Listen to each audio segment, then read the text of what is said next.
Réussir une introduction performante dans une dissertation juridique. On le sait, la dissertation en droit correspond à des exigences qui sont un petit peu particulières. Il faut bien voir que la dissertation ne va pas répondre aux mêmes attentes que celles que l'on avait en terminale.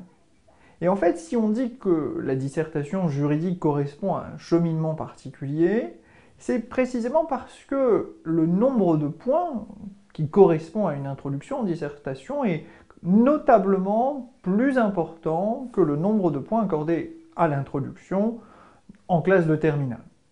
Je dirais qu'une introduction vaut à peu près entre 5 et 7 points. Tout dépendra bien sûr de votre enseignant, tout dépendra de ce que vous mettrez à l'intérieur, tout dépendra de la complexité du sujet, mais on peut prendre ceci comme une base de référence. Une introduction, c'est à peu près, on le dit généralement sous cette forme-là, un tiers du devoir ou à peu près 30 lignes. Alors, que trouve-t-on dans une bonne introduction? Premier élément, on va trouver, comme vous trouviez en terminale, une accroche, c'est-à-dire une phrase d'attaque, une amorce, peu importe la dénomination. Bref, il faut commencer votre devoir. Commencer votre devoir de manière performante, c'est recourir alternativement à l'un des trois choix suivants. Choix numéro 1, qui bien sûr est celui le plus connu des étudiants, l'hypothèse de la citation. La citation est une bonne option, bien sûr. Encore faut-il que cette citation soit juste, qu'elle soit réelle, et que cette citation soit donnée dans son contexte. C'est-à-dire que vous fassiez référence à l'auteur et à l'ouvrage, en n'oubliant pas de souligner le titre de l'ouvrage. Prenons un exemple.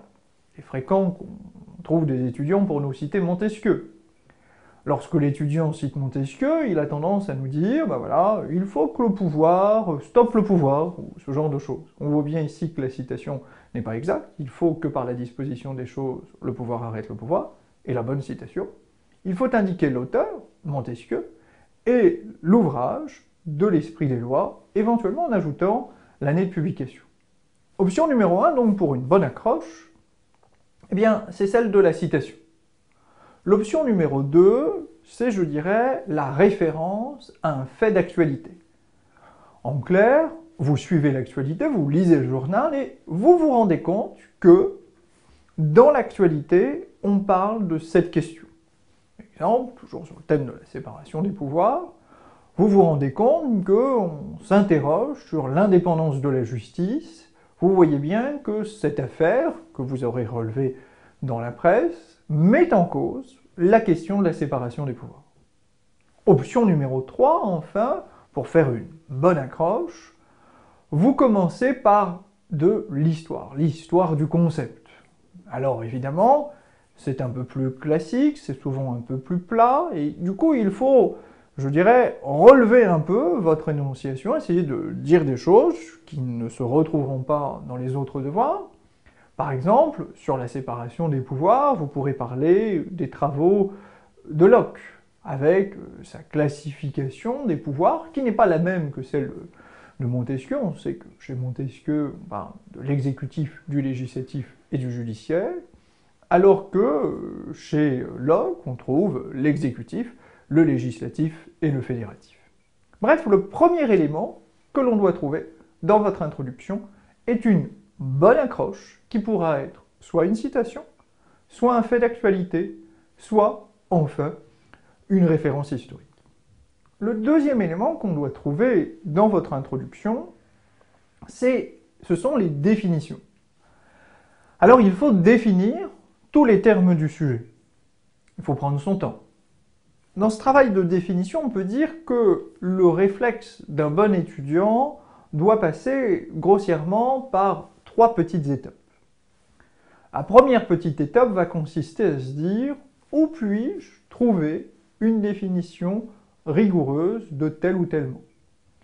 Alors, bien sûr, en droit constitutionnel, on a ici des ouvrages de qualité. On pense au dictionnaire de droit constitutionnel d'Armel Le Divellec aux éditions Dalloz, qui, à mon sens, constitue un passage obligé pour tout étudiant. On trouve aussi des ouvrages un peu plus classiques, comme le lexique des termes juridiques, souvent à disposition, ou encore parfois même le Cornu peut proposer des définitions qui seront valables, y compris dans le champ du droit constitutionnel. Donc le premier réflexe, c'est trouver une définition. Le deuxième réflexe doit être d'interroger le cours de votre enseignant. Finalement, est-ce que votre enseignant est entré dans ce travail de définition? Il faut bien voir que chaque professeur à l'université, à la différence de l'enseignement secondaire, a ses propres concepts, ses propres définitions. Et par exemple, si vous lisez un ouvrage écrit par Marie-Anne Corondet, qui est professeure à Paris 1, elle ne verra pas du tout la classification des régimes de la même façon qu'un professeur comme le professeur Philippe Loveau ou encore des professeurs comme le professeur Julien Boudon. Bref, interrogez votre cours. Troisième réflexe, dans ce travail de définition, il faut essayer de faire référence aux concepts qui sont proches mais différents. Je prendrai un exemple, toujours sur le thème du droit constitutionnel. Supposons qu'on vous demande de parler des altérations de la Constitution. On voit bien que si le thème est le thème de l'altération de la Constitution, l'enseignant n'a pas écrit révision de la Constitution. Il vous faudra creuser. Quelle est la différence entre une révision, qui suppose le recours à une procédure pour changer la Constitution, et une altération, qui est en réalité une modification de la Constitution, qui pourra passer par une procédure plus ou moins formalisée. Avoir une bonne accroche, c'est le premier passage obligé. Bien définir les termes du sujet en s'appuyant sur les références, sur le cours de votre enseignant, en faisant preuve de finesse et de discernement. Après avoir suivi ces deux premières étapes, il vous faut délimiter le sujet. Il faut délimiter le sujet, comment? Eh bien, on peut dire que cette délimitation, elle va se faire de deux façons. Une délimitation temporelle, de quand à quand faut-il étudier le sujet? Est-ce que nous sommes sous la Ve République? Est-ce que nous sommes simplement dans toute l'histoire française, y compris l'Ancien Régime? Délimitation temporelle et délimitation géographique. Est-ce la France qui est concernée? Sont plusieurs États? Et quels sont les États qui sont concernés? Et on peut dire que ce travail se fera souvent de manière indirecte. C'est-à-dire, vous ne direz pas dans votre copie « Il faut étudier le sujet en France en 1958 ». Il faudra essayer de faire deviner à votre enseignant que vous avez bien compris quel était le champ du sujet. Je prendrai un exemple où là, il y aura matière à réfléchir. Supposons que vous ayez le droit de dissolution dans les régimes parlementaires contemporains.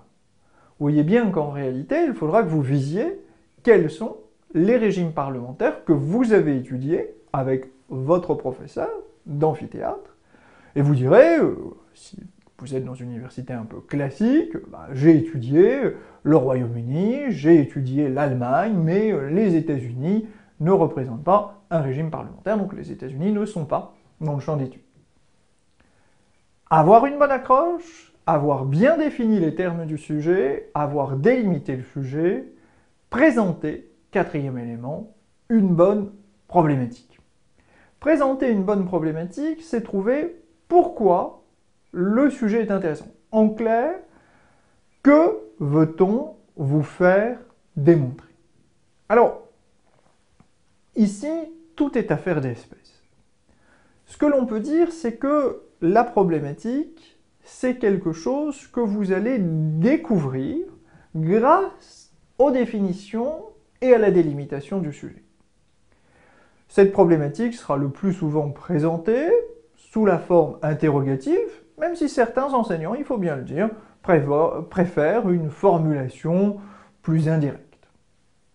Présenter cette problématique, c'est aussi, et c'est conjoint, je dirais c'est parfois même simultané, mettre en valeur quel est l'intérêt du sujet. En clair, pourquoi est-ce que cela vaut le coup d'étudier cette question?